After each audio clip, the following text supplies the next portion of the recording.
don't think this is about Trump. I think it's about oversight of our intel and law enforcement agencies. What do you think of the coverage, which you've been following closely, of this alleged mole in the campaign?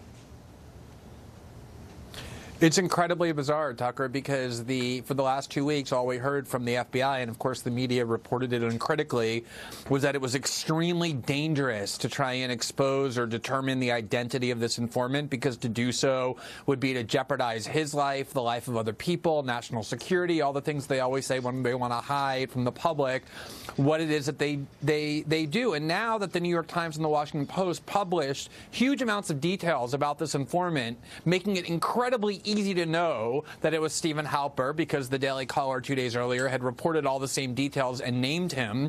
We all now know who the informant is, and we know that that was just a fairy tale, that he's not some covert undercover agent, but somebody who's a well-known CIA operative whose name has been repeatedly published in newspapers as a CIA operative and as a Republican operative for decades. And so the whole claim that the media was circulating on behalf of the FBI that this was some sensitive covert asset turned out to be a lie, and the New York Times and Washington Post knew that, which is why they did everything but name him by publishing all of the details to let us know who it is. But it wasn't just the media. I mean, you saw Mark Warner of Virginia, who's on the Senate Intel Committee, who's seen as a pretty sober person, basically threaten his colleagues with criminal prosecution if they in any way divulge the identity. What would be the justification for that?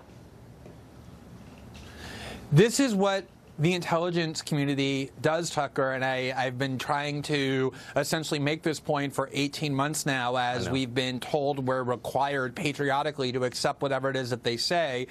I spent 3 years reporting on the NSA. They constantly said that it would be a crime if we divulged this information, that it would endanger people. As we reported on it, nobody was ever hurt. They were trying to cover themselves and their own wrongdoing and not the national security of the country. And that's the same here. You have people like Mark Warner and inside of the FBI and Justice Department who don't want us to know the name of the informant, not because they're worried about national security, but because they're worried about themselves. And that's why they're using the language they always use. You're going to be engaged in espionage. You're going to be jeopardizing lives. This is what they always say. And the reason why I think the media deserves criticism is because the media knows better than anybody that when they say that, they're in the vast majority of cases lying and trying to cover for themselves. Yeah. And that's why it's so important that we keep digging. I remember your NSA reporting well, and I apologize to you for not taking it more seriously at the time. You were right. And anyway, I'm grateful that you're doing it, and thank you for being one of the last remaining civil libertarians. Glenn Greenwald, I appreciate it.